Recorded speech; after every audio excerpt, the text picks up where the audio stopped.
Vamos orar, vamos pedir ao Senhor para nos abrir os nossos olhos e para nos ensinar o que Ele tem para nós. Senhor, nós te agradecemos, ó Deus, por Tua fidelidade, por Tuas alianças, por Teu povo, pelas Escrituras que nós temos em nossas mãos e pelo Espírito Santo que está aqui para nos ajudar, para nos guiar, ó Deus, porque nós, além de entendermos tudo o que aconteceu no passado, que faz parte da nossa história, nós também queremos entender o que o Senhor quer nos mostrar para os nossos dias.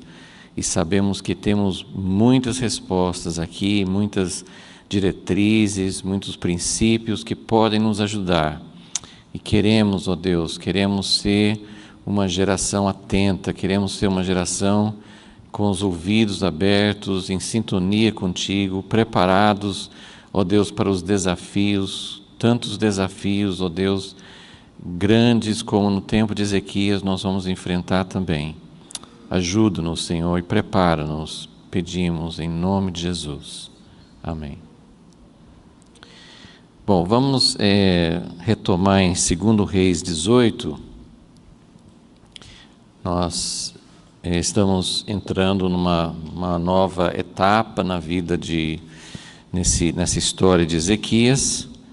A gente colocou, aqui está na sua folha também, nós temos aqui os fatos ou pontos principais do tempo de Ezequias, sendo que nós já vimos esse primeiro, que é a restauração do culto a Deus, que foi relatado em 2 Crônicas, aqueles 3 capítulos que já estudamos. Então nós estamos agora nesse segundo ponto, que é agora quando Ezequias vai enfrentar, esse segundo ponto ainda não é a invasão, mas ele está, é o ponto em que ele vai enfrentar o perigo, a ameaça, a situação da Síria.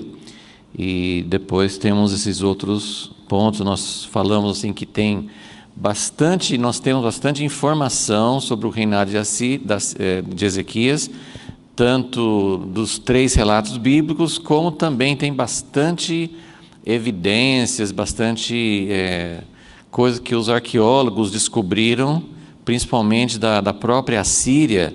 E é interessante, né, que esses placas e coisas que eles encontraram, né, da Síria, confirma, né, essas coisas confirmam a história bíblica. Então é um ponto importante, e também porque até ajuda a gente a preencher algumas lacunas, porque o rei Ezequias, como rei de Judá, ele começou o reinado dele, foi tudo, esse primeiro ponto, tudo no primeiro ano, nos primeiros meses, tudo que ele fez para voltar, para restaurar o culto a Deus, para investir no próprio povo, né? A gente não sabe se nesse momento ele já viu o perigo da Síria, mas nós vimos até aquela menção em Jeremias que ele prestou atenção às advertências dos profetas. Então Ezequias era o rei, mas ele dava importância para o ministério sacerdotal, né, que ele restaurou, de servir a Deus, de ministrar a Deus, de adorar a Deus, mas ele também ouvia, prestava atenção às advertências proféticas. E então são aspectos importantes para alguém governar, para alguém fazer parte do povo de Deus, ser parte da liderança do governo do povo de Deus. Nós precisamos desses fatores, né? Tem o governo, mas tem o sacerdócio e tem também o ministério profético. Nós precisamos de tudo isso. Então, esse ponto 2, esse período aqui, vai abranger, assim, tem muitos estudos e muitas divergências, tem muitos fatos que a gente não é nem tão interessante para nosso estudo aqui, mas tem bastante dificuldade de fazer uma cronologia exata do reinado de Ezequias, juntando todas as informações.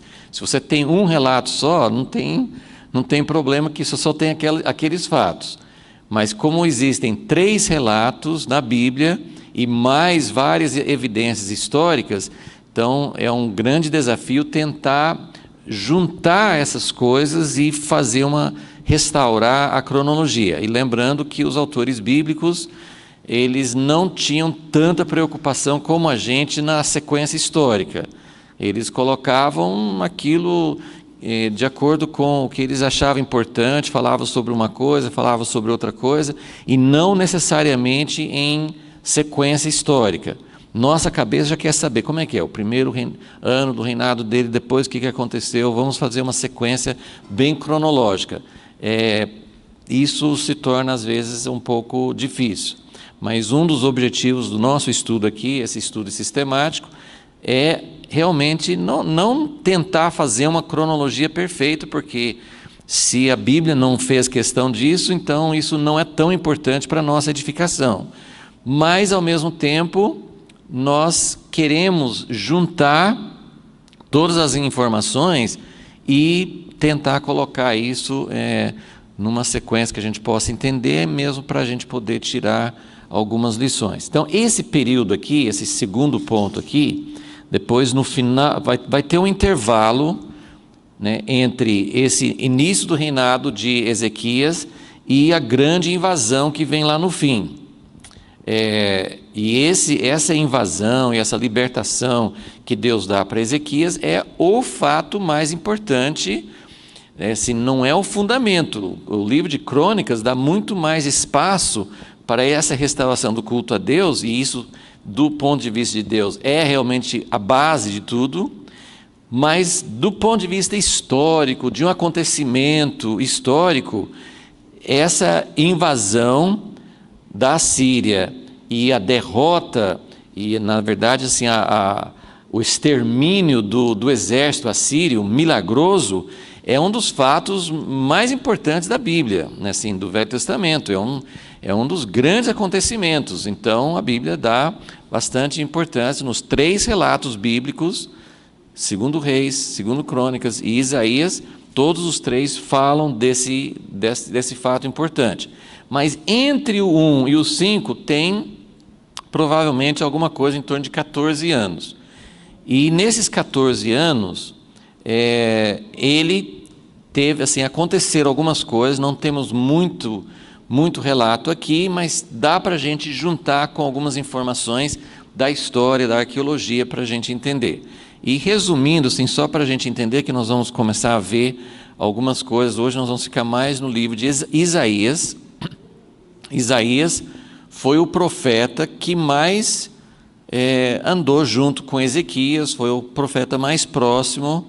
Nós vimos que houve uma profecia de Miqueias, que era contemporâneo, que foi importante na vida de Ezequias, mas o profeta que mais nos dá informações, o profeta que mais acompanhou, o profeta que mais falou com o rei Ezequias foi Isaías. Então hoje nós vamos ver algumas coisas interessantes, que normalmente a gente lê várias coisas de todos os profetas, e a gente não sabe a que tempo está se referindo, a gente lê essas coisas meio soltas. Então, nesse estudo nós estamos tentando juntar, quando Isaías profetizou assim, assim, assim, nem todos os casos a gente sabe, mas algumas profecias de Isaías nós vamos poder relacionar.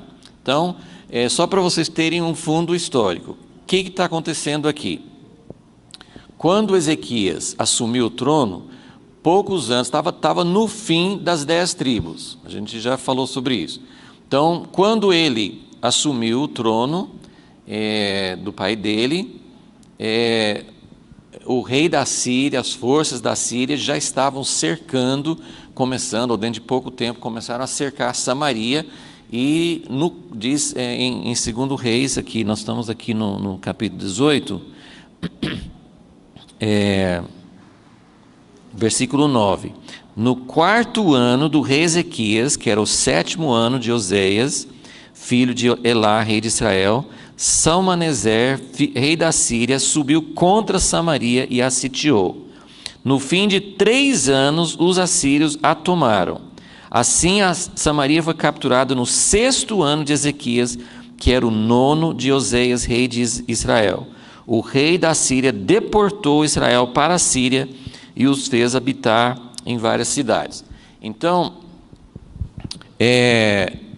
esse é um fato que está acontecendo nesse tempo de Ezequias. Como o pai de Ezequias foi um rei muito perverso, muito longe de Deus, Judá estava na fila. A Síria já veio contra as 10 tribos e, em seguida, poderia ter acontecido com Judá. Só que Ezequias foi um rei diferente, né? Nós vimos em Jeremias como, Jeremias muito tempo depois, ele faz referência a uma profecia de Miqueias, dizendo, olha, cuidado, porque Sião vai se tornar um campo sem habitantes. Miqueias profetizou. Foi uma profecia que não se cumpriu naquele tempo. Normalmente, a prova de uma profecia, se ela é de Deus, é se ela se cumpre, sim? Mas tem várias profecias importantes que não se cumpriram e eram de Deus. E assim, um exemplo muito famoso é Jonas, né? Falando contra Nínive, que ele foi lá e profetizou em 40 dias, ele deu tempo. 40 dias vai ter uma destruição total sobre Nínive. Mas Nínive se arrependeu e Deus não mandou juízo. Então Miqueias também profetizou que o que tinha acontecido com Samaria e com as 10 tribos iria acontecer com Judá. Mas Judá, né, como nós vimos todo esse processo de Ezequias, ele prestou atenção, ele se arrependeu, ele buscou a Deus e esse juízo não veio. Ok? Então nesse período aqui, o que está acontecendo? Primeira coisa a Síria tomou as 10 tribos. Em seguida, poderia ter vindo contra ele. Aqui, quando a gente lê, aqui tem várias coisas mencionadas aqui, que nem sempre a gente sabe exatamente o tempo, a sequência cronológica. Volta aqui para o versículo 7, né? 2 Reis 18, 7, fala que o Senhor foi com ele para onde quer que saísse, falando de Ezequias, para onde quer que saísse prosperava. Rebelou-se contra o rei da Síria e não o serviu. Então aqui a gente não sabe esse fato mencionado aqui, porque desde o tempo do pai dele, Acaz, tem menções disso, Acaz já teve que servir e se submeter e pagar tributo pesado para o rei da Síria. Normalmente, quando os reinos se submetiam e pagavam os tributos e faziam o que o império mandava, normalmente não tinha problema. O problema acontecia quando alguém se recusava e dizia, não, eu não vou pagar mais. Ah, essa não vai pagar? Então, aí ele entrava, e os judeus têm um histórico longo, né, no tempo de Roma, depois de Jesus, quando Jerusalém foi destruída, e depois, mais tempo, os judeus estavam sempre, eles eram um reino pequenininho, mas eles eram independentes, fortes, assim, fortes na coragem, né? Não tinha assim, quem que era Israel, Palestina, para resistir a Roma? Quem que era Ezequias aqui para dizer para a Síria, que era, nessa época, era a potência mundial? A gente fala mundial, era o mundo, mas o mapa está ali para vocês verem, né? Essa parte do Oriente Médio, né? Que era o mundo que eles conheciam mais e que tinha mais proximidade, mas esse era o império que mandava em toda aquela região, ok? Então, quem era Ezequias para fazer isso? Então, não fica muito claro em que ponto, provavelmente não foi logo no início. Eu estou me baseando em opiniões, estudos, porque aqui na sequência bíblica não fala exatamente quando isso aconteceu, ok? Mas só quero chamar a atenção para um fato histórico que não está muito claro aqui, que é o seguinte: logo depois que esse rei Salmaneser, que menciona aqui, que tomou Samaria, aí teve um outro rei chamado Sargão II, e E nessa época, houve vários problemas no Império da Síria. E o Egito, que sempre era um país também que tinha poder, que em várias épocas da história também teve impérios e tal, o Egito começou a criar força, e Babilônia também. Se você olha nesse mapa que eu dei para vocês, vocês veem a posição, né? Onde que ficava Nínive, que era a Síria, tinha Babilônia, que fazia parte do império, mas em alguns momentos a Babilônia também se rebelava e não queria se submeter, e tinha o Egito também. Então, nesse período de tempo que nós estamos vendo aqui, vamos dizer assim, esses primeiros anos do reinado de Ezequias, houve um levantamento de vários países, e a Síria estava tendo uma dificuldade, assim, quando controlava um lugar, o outro rebelava. Então a Síria estava correndo para manter os países debaixo do seu controle. E para resumir, porque tem muitos fatos aqui que muitos não vão guardar, que não são tão importantes, mas o que eu quero só deixar destacado, porque isso é importante por causa das profecias de Isaías, que nós vamos começar a dar uma olhada agora. Que o Egito teve várias dinastias, né, os faraós e tal. Pouco antes até dessa época de Ezequias, um rei etíope, os países tinham os mesmos nomes, né? Egito, Etiópia, Síria, né? A Síria e Babilônia faziam parte da região que hoje é o Iraque, mas muitos países ali tinham os mesmos nomes de hoje, mas às vezes não tinha exatamente o mesmo território. A Etiópia naquela época era uma parte do que é o Egito hoje, mas ficava mais para o sul. Mas enfim, esse fato também é importante, que nós vamos ver isso em Isaías. Então, um rei, uma nova dinastia no Egito surgiu, que era um rei da Etiópia. E ele começou a querer se livrar da Síria e juntar forças para fazer frente ao poder da Síria. Então, por que isso é importante? Porque nessa época vários países fizeram aliança com o Egito, e nós não sabemos exatamente quais foram as negociações, mas Ezequias teve a chance de se aliar ao Egito contra a Síria, ok? Esse é o ponto importante para a gente entender as profecias. Eu mesmo já li quantas vezes as profecias que falam do Egito no livro de Isaías, sem saber qual era o contexto histórico, ok? Mas antes de ir para Isaías, eu só quero chamar a atenção mais uma vez aqui em 2 Reis 18, para o versículo 5, porque esse aqui é o centro, esse aqui é o ponto mais importante para a gente entender do que Deus queria fazer na vida de Ezequias. Versículo 5. Falando de Ezequias, confiou no Senhor Deus de Israel, de maneira que depois dele não houve seu semelhante entre todos os reis de Judá, nem entre os que foram antes dele. Ele se apegou ao Senhor e não deixou de segui-lo, guardou os mandamentos que o Senhor tinha dado a Moisés. Gente, uma das coisas principais de um relacionamento entre Deus e o seu povo, tanto individualmente como com o povo como todo, é desenvolver uma relação de confiança. Esse ponto aqui, Ezequias é chamado um dos melhores reis da história de Israel, porque ele confiou no Senhor. Eu já falei, acho que até, não sei se foi na última aula, a gente conversou um pouquinho sobre essa coisa de confiar, né? Por exemplo, você confia no Senhor? Se vierem para dizer negue Jesus ou morra, você vai confiar no Senhor?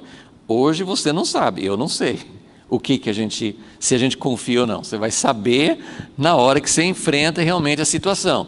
Tanto porque você não sabe prever o que você vai reagir, como também o próprio Deus, ele não vai te dar essa coragem agora. Quando você pensa, né? Tem gente que é como Pedro, que fala assim, claro, Senhor, eu nunca vou te negar, né? Aquela confiança própria, né? Ele achava que ele não ia nunca negar Jesus, e foi uma mocinha, uma empregada perguntar para ele, ele não teve coragem de falar com ela.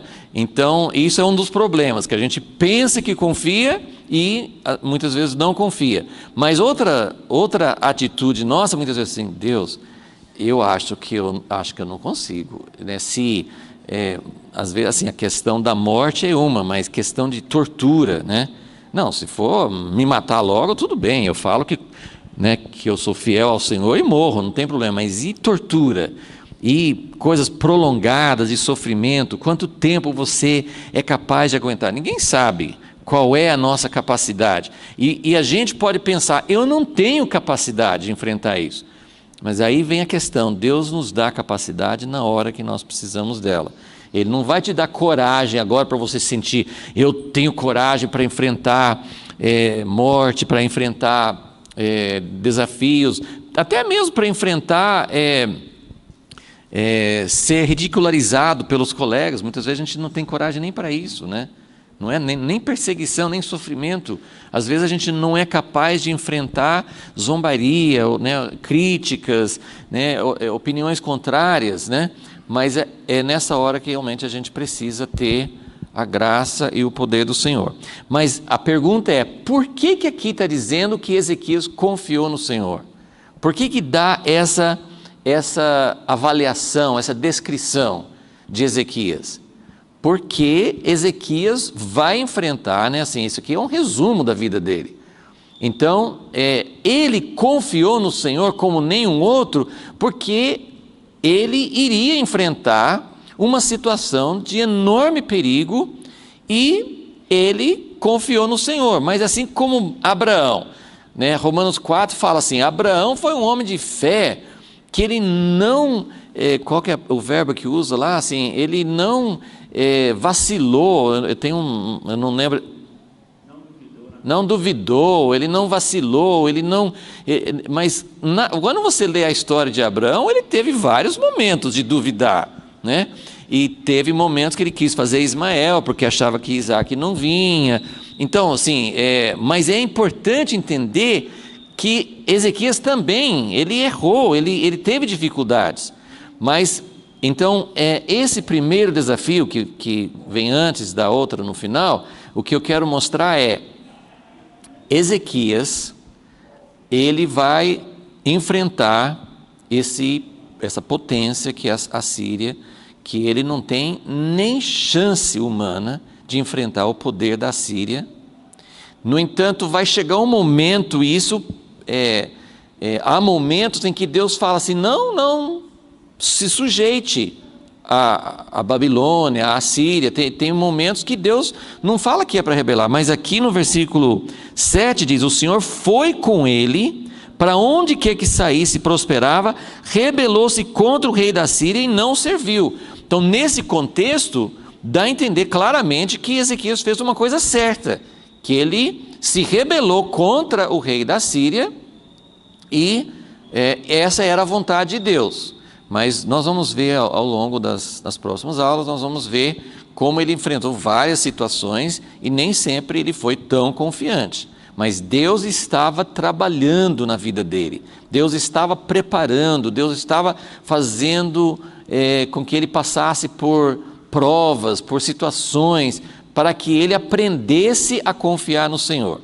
E uma das primeiras coisas que acontece quando nós precisamos confiar no Senhor, uma das primeiras provas e desvios errados que nós podemos tomar é confiar numa outra potência, num outro país. A gente já viu isso no tempo das 10 tribos, o profeta Oséias. Se você está anotando, assim, a gente já estudou isso, mas eu só queria, eu não vou tomar o tempo para ler, mas eu só queria, se você quiser anotar essas referências, porque Oséias é mais ou menos nessa mesma época, mas ele profetizou um pouco antes, ele profetizou antes das 10 tribos serem levados para o cativeiro. E só tome nota dessas referências. Tudo no livro de Oséias. 5:13, 5:13, 7:11, 8:9, 12:1 e 14:3. Eu vou repetir. 5:13, 7:11, 8:9, 12:1 e 14:3. Talvez tenha mais referências, mas isso é só para você ter uma ideia de quantas vezes naquele livro curto de Oséias ele fala que não era para buscar apoio, reforço, fazer alianças com o Egito e nem com a Síria. Quando o povo se vê em uma situação de perigo, quando o povo se vê numa situação de perigo, de ameaças, a coisa mais lógica, coisa mais humana, assim, não é uma coisa, nossa, por que eles fizeram isso? Que coisa absurda, como a gente pensa, por que eles vão para ídolos? Por que eles vão para outros deuses? Isso é absurdo.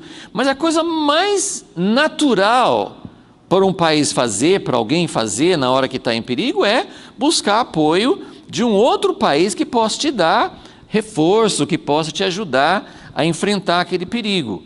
Então, esse é o pano de fundo. Nós vamos para o livro de Isaías agora.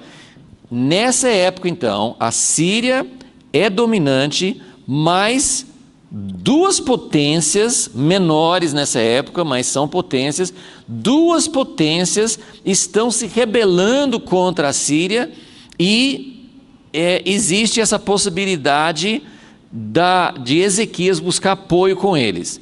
É o Egito e Babilônia. O Egito e Babilônia, mas hoje nós vamos falar sobre o Egito, ok? Então, isso é uma coisa para a gente entender o que aconteceu, assim, o perigo que tinha, pelo que nós entendemos, pelo resultado. Ezequias resistiu à tentação, não fez aliança com o Egito, mas era algo que era muito natural e que ele podia ter feito. Então vamos para Isaías capítulo 17,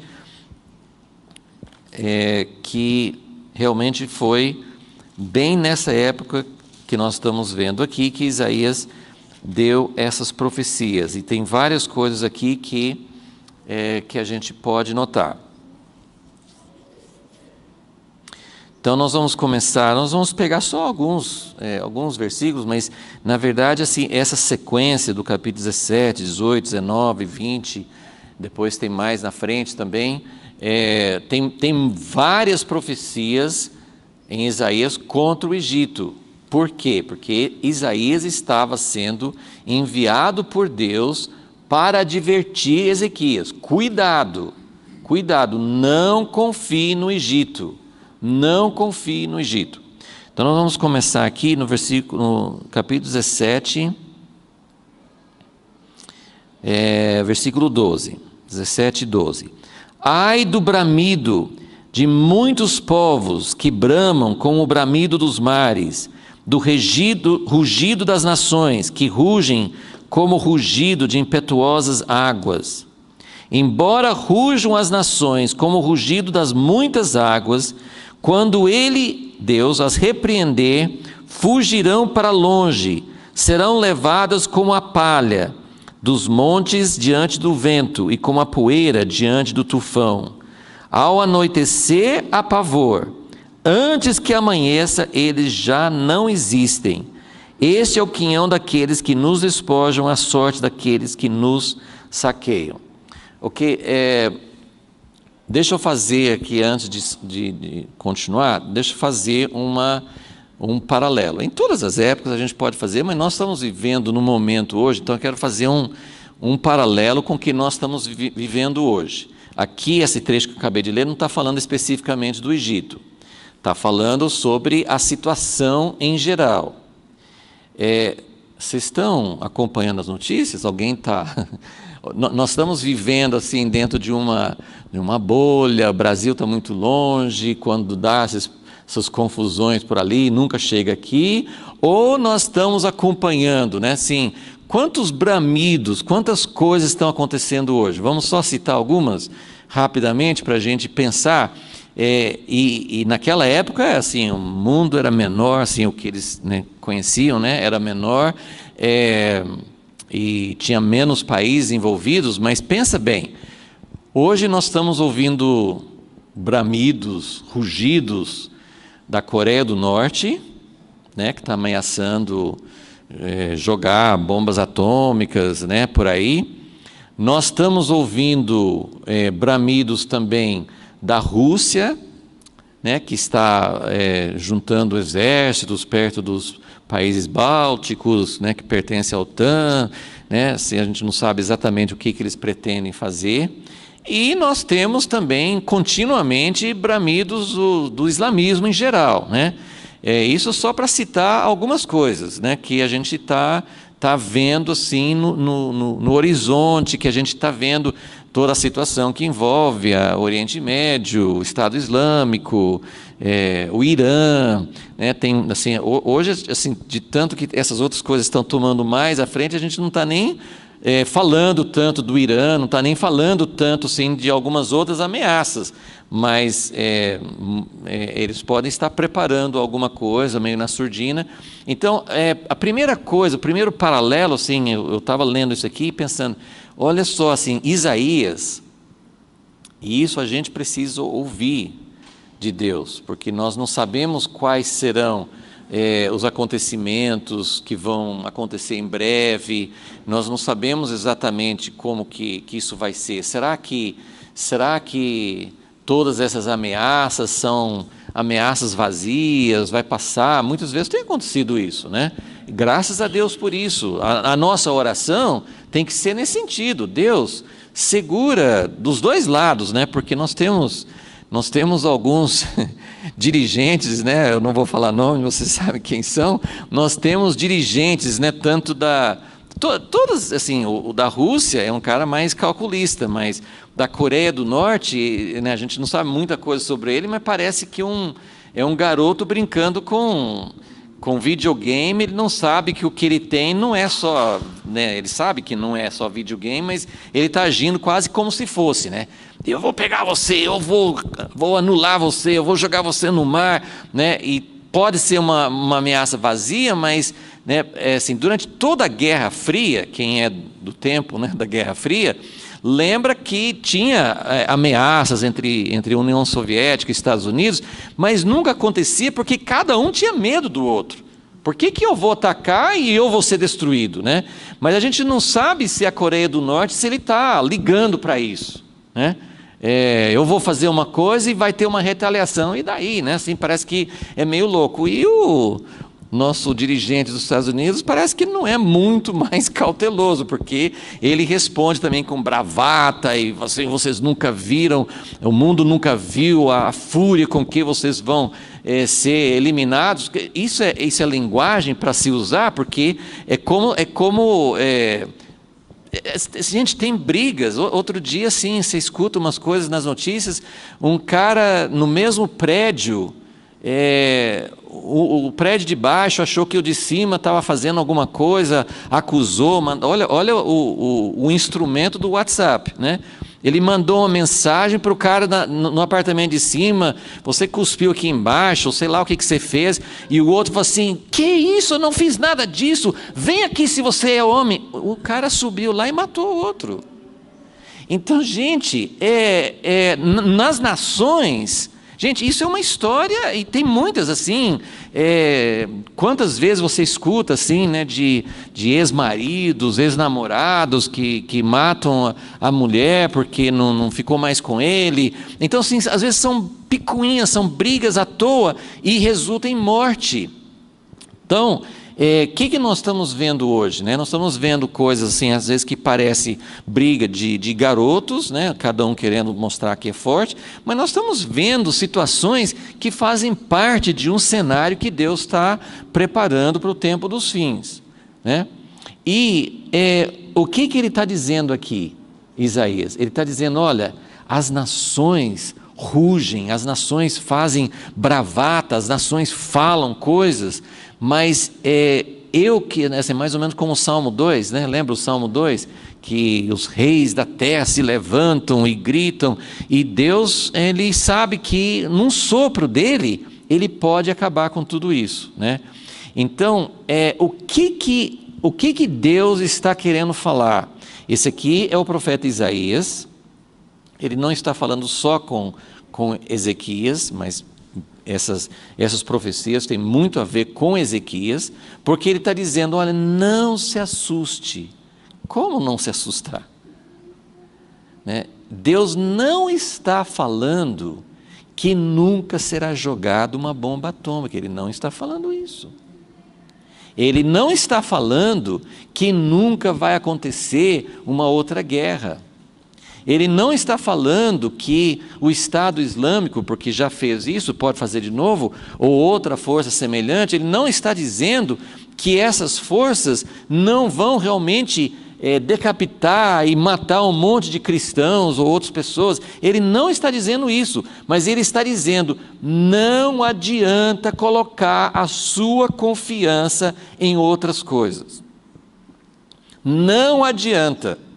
Se você recorrer, então eu quero que vocês pensem nesse cenário de hoje que realmente, assim, acho que tem muito a ver com o nosso tempo hoje. Você pode fazer um paralelo muito forte e ajuda a gente a entender o que Deus realmente está querendo falar, como naquela época ele quer falar conosco. Então ele diz que ainda que as nações se levantem, primeiro, Deus está no controle. Deus nunca perdeu o controle, nunca vai perder. Então ele não está dizendo que não vai acontecer grandes desastres, né? Pode acontecer coisas assim, né? Assim, para nós, no nosso tempo recente, 11 de setembro, aquele ataque terrorista, 3.000 pessoas e tal, foi um negócio muito forte. Mas, gente, quando você pensa no que pode acontecer numa guerra atômica, o que pode acontecer mesmo com outros tipos de guerra, como foram a Primeira e a Segunda Guerra Mundial, quando você pensa em tudo isso que pode acontecer, pode acontecer nos nossos dias, na nossa geração, esse ano de 2017, podem acontecer coisas que nós achamos assustadoras, terríveis, mas essas coisas podem realmente acontecer, e Deus está falando assim, cuidado, onde você vai colocar a sua confiança, ok? Bom, então, assim, ele até fala assim, no versículo 14, ele falou, ao anoitecer há pavor, mas antes que amanheça, eles já não existem. Então, isso está falando, assim, do poder de Deus de dissipar um enorme exército, e foi o que aconteceu aqui, que vocês conhecem a história, está na Bíblia, né? Mas essa história da invasão da Síria, né? Um exército enorme cercando Jerusalém. À noite eles estavam, meu Deus, o que vai acontecer? De manhã todo aquele exército estava morto. Então Deus pode trazer livramentos sobrenaturais, mas a nossa única esperança é confiar em Deus e não nas outras coisas, né? Quando a gente pensa, eu não sei se você pensa assim, né? Mas quando a gente pensa, mas Coreia do Norte é a mesma coisa assim do Hamas, sei lá, dos outros terroristas que ficam jogando mísseis contra Israel. Israel tem muito mais tecnologia, eles têm aquele negócio que chama domo de ferro, que eles conseguem anular, né, o míssil no ar antes de chegar ao destino, né? Então, você fala, mas Coreia do Norte, né, vocês viram a comparação, que a economia, o PIB, a economia da Coreia do Norte é comparável ao estado de Pernambuco. Mas ele tem bombas atômicas, não adianta pensar, né, porque ele não tem nada. E daí você pensa assim, puxa, mas os Estados Unidos têm tecnologia, têm capacidade de proteger. Não coloque a sua confiança nisso. Entenderam, gente? Não é nisso, não é, mesmo sabendo que Deus tem um propósito para Israel, não é na tecnologia de Israel, ou dos Estados Unidos, ou da Europa, ou onde quer que seja, não é nisso. Nós não podemos achar que a força natural, o poder do braço é o que vai nos dar essa vitória, ok? Então vamos adiante, tem várias coisas aqui que eu queria chamar a atenção. Várias dessas profecias, e também realmente tem muitas coisas aqui que são difíceis de entender, mas eu só queria assim, levantar alguma coisa para vocês entenderem que essa sequência de profecias aqui, principalmente capítulos 18, 19 e 20 de Isaías, está falando sobre essa época em que Ezequias ele teve a chance de se aliar ao Egito contra a Síria. Então isso é importante para a gente entender. Não fala isso tão claramente no relato bíblico, mas a gente tem esses fatos da arqueologia, das pesquisas. Então a gente sabe que realmente o Egito se rebelou contra a Síria e que queria fazer algo, e aí a gente tem essas profecias. Olha só, capítulo 18. A sua Bíblia, talvez como a minha, fala assim, tem um subtítulo, mas isso não faz parte do texto inspirado, mas fala profecia acerca da Etiópia. Mas não é bem Etiópia. Lembra que eu falei? O Egito, nessa época, está sendo governado por uma dinastia etíope. Ok? Então, ele está falando alguma coisa da Etiópia aqui, mas na verdade ele está falando sobre o Egito. Então ele diz: ai da terra do roçar das asas, que está além dos rios da Etiópia, que envia embaixadores por mar em navios de papiro. Você pensou em papiro, você pensa no Egito, que foi lá que... e esse aqui não tinha navio de papiro. Papiro foi o precursor do papel. Então, assim, o que ele está dizendo? Assim, ele está dizendo assim, o Egito, com todo o seu poder, os navios dele são como se fossem navios de papel. Ele está dizendo assim, isso não tem força, não tem poder. E pela história, realmente o Egito enviou embaixadores para Ezequias e para outros países em volta, para levantar uma coligação, uma aliança contra a Síria. E é isso que está falando aqui, que eles enviam embaixadores por mar em navios de papiro sobre as águas, dizendo: ide mensageiros velozes a um povo de estatura alta e tez luzídia, a um povo terrível desde o seu princípio, a uma nação forte e vitoriosa, cuja terra os rios dividem. Bom, ele fala assim... Versículo 3, todos os moradores da terra vão ver quando arvorar a bandeira nos montes. E versículo 4, assim me diz o Senhor: estarei quieto, olhando desde a minha morada, como o ardor do sol resplandecente, como a nuvem do orvalho no calor da cega. Porque antes da cega, quando já caiu a flor, e quando as uvas amadurecem, cortará com a foice os rebentos, tirará os ramos e os lançará fora. Serão deixados juntas as aves dos montes e os animais da terra. Então, assim, traduzindo rapidamente, tem várias coisas a mais, assim, mas eu só quero pegar os pontos principais. O que Deus está falando? Olha, tem um povo forte, tem um povo, os etíopes, acho que mesmo os egípcios, eles eram mais altos do que o povo de Israel. Então, ele assim, olha, esse povo a gente precisa se aliar a eles, eles vão nos dar proteção contra a Síria. E Deus está falando assim, olha, eu vou ficar olhando como se fosse o orvalho, quando o sol sair forte já vai desaparecer. E realmente foi o que aconteceu, assim, não aconteceu no mesmo dia, mas depois de um tempo a Síria foi e venceu o Egito. Mas Ezequias não sabia disso no início. E pelo que a gente sabe, Ezequias não fez aliança com eles. Mas olha só como ele fala que não é para confiar nessas outras forças. E versículo 7 fala: naquele tempo será levado um presente ao Senhor dos Exércitos. Ele está dizendo que numa época futura, esse povo que está falando que vai se levantar, vai dar força e proteção contra a Síria, na verdade, eles se submeterão ao Senhor, ao verdadeiro Senhor. E a mesma coisa ele vai falar no capítulo 19 sobre o Egito. Vamos só pegar alguns textos aqui. No capítulo 19, ele fala, versículo 1, o Senhor vem cavalgando numa nuvem ligeira e virá ao Egito. Os ídolos do Egito tremem. O que ele está dizendo aqui? Não confie no Egito, porque o Egito vai ser derrotado. É isso que ele está dizendo. Não adianta vocês confiarem, porque eles vão ser derrotados. Claro que eu não sei o que vai acontecer no nosso tempo atual, né? Confie em qual lado, confie nos Estados Unidos, confie na Europa, confie não sei o quê.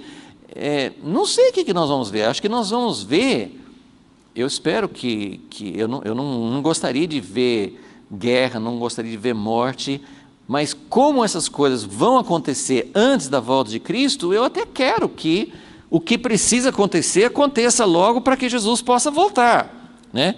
E é claro que nós queremos que haja arrependimento, que em cada país, imagine as pessoas que vivem, sabe que a Coreia do Sul tem uma igreja muito forte, tem muitas igrejas grandes, né? O Japão não é tão forte assim, mas tem igrejas lá também. Imagine assim, o que a população em geral, nós estamos aqui, a gente olha nas notícias e, porque a Coreia do Norte mandou um outro míssil por cima do Japão. Imagine quem está vivendo lá. Eles não estão simplesmente acompanhando notícias. Eles estão escutando sirenes. Eles estão, né, isso tem acontecido sempre em Israel. Eles escutam sirenes, que é aquele som terrível que, olha, se esconda logo, porque pode acontecer o pior e você precisa estar num refúgio, né, uma coisa subterrânea, algum lugar para se esconder. Então, essas coisas podem acontecer, mas aqui ele está dizendo que não adianta confiar em outros países. O que você tem que confiar? Voltar para Deus. E foi o que Ezequias já tinha feito. Ele se voltou totalmente para o Senhor. Então, isso é confiar em Deus. Confiar em Deus não é não fazer nada. Na próxima aula nós vamos ver algumas coisas que Ezequias fez corretamente para se preparar. Então, não significa que você não faz nada, mas tem que saber o que Deus realmente quer. Então, aqui fala assim, versículo 2, 19:2, farei com que os egípcios se levantem contra os egípcios, cada um pelejará contra seu irmão. Versículo 3, o espírito dos egípcios se esvaecerá dentro deles, eu destruirei o seu conselho, consultarão os seus ídolos, encantadores e médiuns e feiticeiros, entregarei os egípcios nas mãos de um senhor duro, um rei rigoroso os dominará, etc. Só para pegar o essencial, aqui nesse capítulo 19, ele fala sobre 3 coisas que os egípcios confiavam. 3 coisas. Nesses primeiros versículos fala sobre os deuses. Eles confiavam nos seus deuses, consultavam os ídolos, tinham encantadores e tal. A partir do versículo 5, ele fala do rio Nilo. Então, o Egito, eles confiavam nos deuses que eles tinham, eles confiavam no rio Nilo, que era o grande, assim, o Egito, né, como eles falam, assim, o Egito existe por causa do rio Nilo, porque o Egito faz parte, né, de uma região desértica. Se não fosse o rio Nilo, eles nunca teriam sido uma potência, nunca teriam tido uma cultura, nunca teriam conseguido assim, se manter com a alimentação, com a agricultura. E o rio Nilo era um rio que nunca secava o rio Nilo, porque ele vinha lá de longe, de fontes, né, nas montanhas. O rio Nilo nunca faltava. Então era aquela coisa assim, eles confiavam em recursos naturais. Então eles tinham os deuses, tinham os recursos naturais, né, representado pelo rio Nilo. E aí ele fala, né, sobre, versículo 8, os pescadores gemerão. Ele falou assim, olha, vocês estão confiando no rio Nilo, mas o rio Nilo não vai sustentar vocês, né?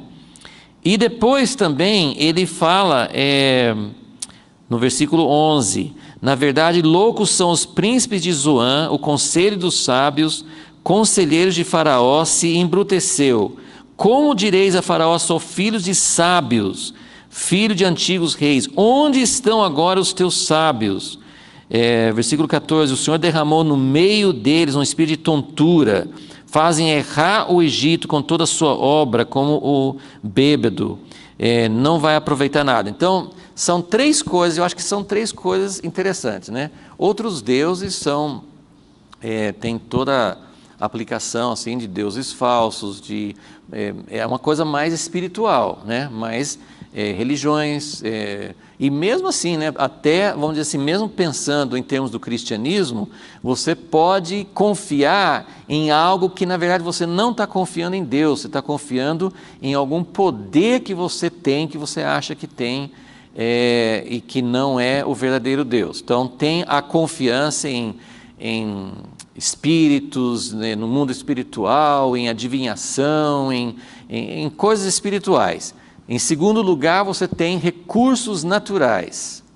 E mesmo você pode confiar, assim, como eu falei, tecnologia, capacidades assim naturais. E em terceiro lugar, a sabedoria. O Egito tinha essa fama, né, desde a antiguidade, assim, os sábios mais antigos, né, assim, da Babilônia, mas do Egito também, eles tinham assim muita sabedoria. Então o Egito, ele sempre é uma figura do reino deste mundo, né? Os filhos de Israel que eram escravizados lá no Egito, assim, isso era tudo o sistema do mundo, o sistema que escraviza, o sistema financeiro, o sistema econômico, o sistema político, né? Como a gente tem falado várias vezes, assim, no Brasil a gente está vendo isso. Você vê que tem um governante ou um partido que está fazendo as coisas erradas. Então, nossa esperança é, tira este e põe outro. A gente já viu aqui que deu, né? Tira um e põe outro. E pode tirar esse aqui também. Não é que Deus não quer tirar. Vamos orar para que Deus tire tudo que é corrupção, tudo que é errado. Mas o que eu quero dizer assim, a esperança não é o outro. A esperança não é um novo político. A esperança não é um outro partido. A esperança... Deus pode até usar um outro político, um outro partido, se a nossa confiança estiver em Deus, percebe? Então, não é essa fonte em si que vai nos dar a vitória, ok? Então ele tem os recursos naturais e em terceiro lugar, a sabedoria, né? Toda a sabedoria, né, todos os estudos, né, tudo que nós temos hoje de conhecimento, né, de filosofias, de pensamentos, você pode pegar as pessoas mais inteligentes, as pessoas que mais sabem como fazer, você pode ter conselheiros, você pode ter bons conselhos, uma estratégia, se não for pelo Senhor, não vai prosperar, ok? Então, ele vai desenvolvendo isso durante o capítulo 19. Mas um ponto antes de passar para o capítulo 20, é o seguinte, no capítulo 18 ele falou, olha, tome cuidado, não confie neles, eles vão ser derrotados, mas ele falou assim, um dia esse povo que não serve ao Senhor vai servir ao Senhor. O capítulo 19, eu não vou ler tudo com vocês agora, mas no capítulo 19, versículo 19, fala, naquele tempo o Senhor terá um altar no meio da terra do Egito. Versículo 21, o Senhor se dará a conhecer ao Egito.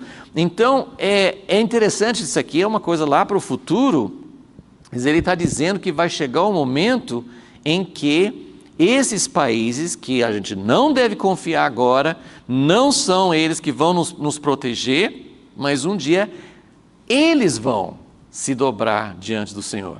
Essa profecia do capítulo 19 é fantástica. No final do capítulo, ele fala no versículo 23, naquele dia haverá estrada do Egito até a Síria. Versículo 24, naquele dia Israel será o terceiro, com os egípcios e os assírios, uma bênção no meio da terra. Então, o Oriente Médio, que hoje é uma né, uma bomba, né, relógio esperando para explodir, um dia vai ser um lugar de paz, um dia toda essa inimizade vai acabar, e tanto o Egito no sul, como a Síria, que é o Iraque, né, a Síria, esses países em volta, eles vão servir ao Senhor juntamente com Israel. Agora só no capítulo 20, para finalizar mais ou menos essa parte aqui, né, de profecias, e para entender por que Isaías estava advertindo contra a aliança com o Egito. Capítulo 20 é um capítulo curtinho. No ano em que Tartã, enviado por Sargon, rei da Síria, veio a Asdod. Asdod é a parte que hoje é faixa de Gaza, é a terra dos filisteus. Então, o rei da Síria veio a Asdod e guerreou contra Asdod e tomou. Falou o Senhor nesse mesmo tempo, por intermédio de Isaías, filho de Amós. Disse-lhe: vai, tira o pano de saco. O cara já estava esquisito, né? Andando com pano de saco, Isaías. Aí Deus falou com ele: vai, tira o pano de saco dos teus lombos, descalça as sandálias dos teus pés. E assim ele o fez, andando nu e descalço. É uma das coisas, assim, vários profetas fizeram coisas esquisitas, né? A gente não tem certeza se ele andou nu, totalmente nu, porque essa palavra nu, assim, pode ter sido assim, ele tirou a roupa e tinha, sei lá, um tipo assim de uma cueca, sei lá, uma coisa mínima, assim, mas de qualquer maneira, ele andou 3 anos. Assim como o meu servo, versículo 3, assim como o meu servo Isaías andou 3 anos, nu e descalço, por sinal e prodígio. Por que ele fez isso? Por que ele fez isso? Muita gente sabe, não sei se você lembrava disso, muita gente sabe que Isaías andou nu por 3 anos, né? Quando as pessoas citam assim, os profetas faziam coisas muito estranhas, uma das primeiras coisas que eles citam foi, né, Isaías. Ezequiel Deus mandou ele fazer muitas coisas estranhas. Oséias casou com uma prostituta. Assim, os profetas tinham que fazer coisas bem estranhas, né? Jeremias colocou uma espécie assim de canga, né? Assim, de jugo assim, em cima do pescoço dele. Então eles faziam coisas para que todo mundo olhasse e entendesse a mensagem, né? Não é só palavras, né? Agora, por que Isaías está fazendo isso? Porque o importante não é só saber assim, Isaías fez uma coisa estranha, mas por quê? Qual que era o significado? Ele disse: assim como meu servo Isaías andou 3 anos, por sinal e prodígio sobre o Egito e sobre a Etiópia, assim o rei da Síria levará em cativeiro os presos do Egito e os exilados da Etiópia, tanto moços como velhos, nus e descalços, com as nádegas descobertas, para a vergonha do Egito. Temerão, se envergonharão os que depositaram a confiança na Etiópia e se gloriaram no Egito.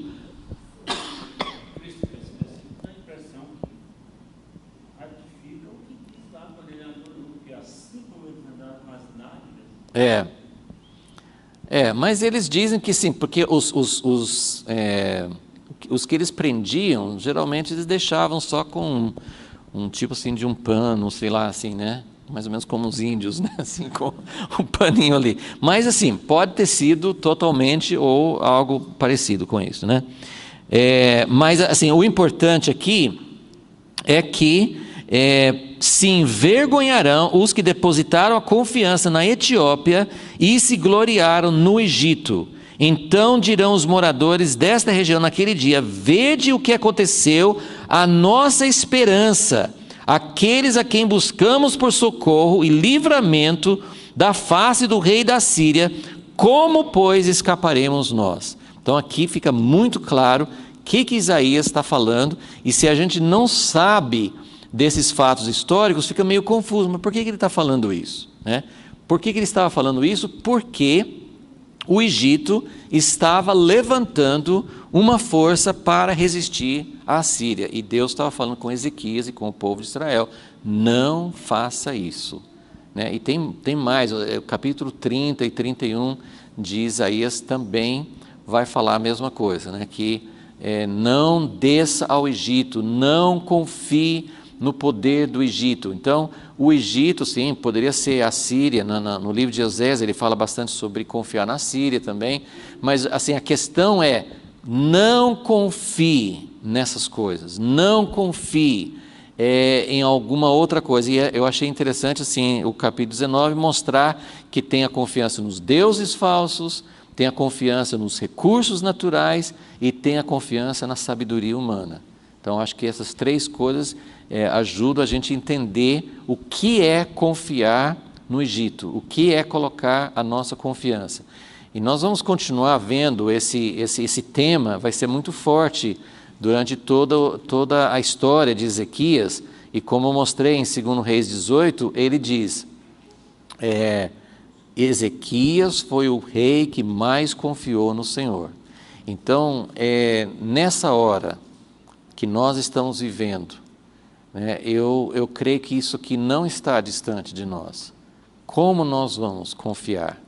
As coisas que vão acontecer, né, as situações que vão abalar o mundo, há muito tempo as pessoas falam, né, porque o Apocalipse fala, né, capítulo 17, 18, fala a respeito da queda de Babilônia, né, no tempo do fim, né, que o mundo inteiro vai ficar lamentando e dizendo, puxa, mas caiu Babilônia, e tem muito a ver ali no contexto com o poder econômico. Então, há muito tempo, né, nas últimas várias crises, né, 2008, várias crises que tem havido nos últimos anos, as pessoas falam, né, as pessoas que estão atentas com Deus falam assim, olha, em algum momento essa queda vai ser muito mais forte, porque agora essas crises econômicas, a situação no Brasil nos últimos 2, 3 anos, prejudicou muita gente, nós temos vivido situações mais difícil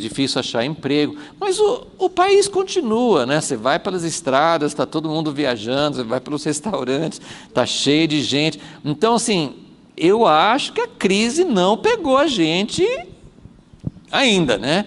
Porque quando realmente houver uma crise, vai ser muito mais forte. Então, a gente precisa se preparar, a gente precisa saber, nós, nossos filhos, nossos irmãos, as pessoas vão enfrentar situações muito, muito mais críticas. Guerra, economia, política, vários tipos de situações, liberdade religiosa, muita coisa vai nos desafiar. E nós precisamos saber em quem nós vamos confiar. Sempre vai ter a oportunidade de fazer uma aliança com o Egito. Em Isaías 28 ele fala assim, não faça aliança com a morte, ele estava se referindo ao Egito. Então, a aliança, né, aliança com a força humana, eu vou me aliar, eu vou achar um refúgio. Deus providencia, Deus pode abrir portas de emprego, Deus pode abrir caminhos, não é errado Deus prover até de meios naturais. O que nós precisamos entender, que é uma coisa fina, é em que nós estamos confiando. Eu me sinto seguro por quê? Ou não me sinto seguro e vou fazer o quê diante disso? Então, essas são perguntas muito importantes. E um dia nós vamos ter que enfrentar isso de uma forma bem mais séria do que hoje, né? Então, que Deus nos ajude. Senhor Deus, nós pedimos, ó Deus, que hoje também o Senhor encontre pessoas como o rei Ezequias, que confiaram de todo o coração, que confiaram nos momentos mais difíceis. E sabemos que Ezequias também titubeou em vários momentos, ele também sentiu ameaçado, sentiu tentado, fez inclusive algo errado no momento na vida dele. Deus, nós pedimos que o Senhor tenha misericórdia de nós, com as nossas fraquezas, com a nossa tendência muitas vezes de confiar em algo que não é o Senhor. Mas, ó Deus, que nos momentos em que, como Hebreus 12 diz, que o Senhor vai abalar todas as coisas, no céu e na terra, todas as coisas que são abaláveis vão ser abaladas. Nós pedimos, ó Deus, que o Senhor nos proteja, que o Senhor nos prepare, que desde agora o Senhor nos ensine, através às vezes de provações menores, às vezes de situações, que o Senhor vá nos treinando, que o Senhor vai nos preparando para que a gente possa de fato confiar na hora que vierem as grandes provações, as grandes crises. Ó Deus, e que o Teu reino, que é inabalável, seja estabelecido em nós. Em nome de Jesus te pedimos, Senhor. Amém.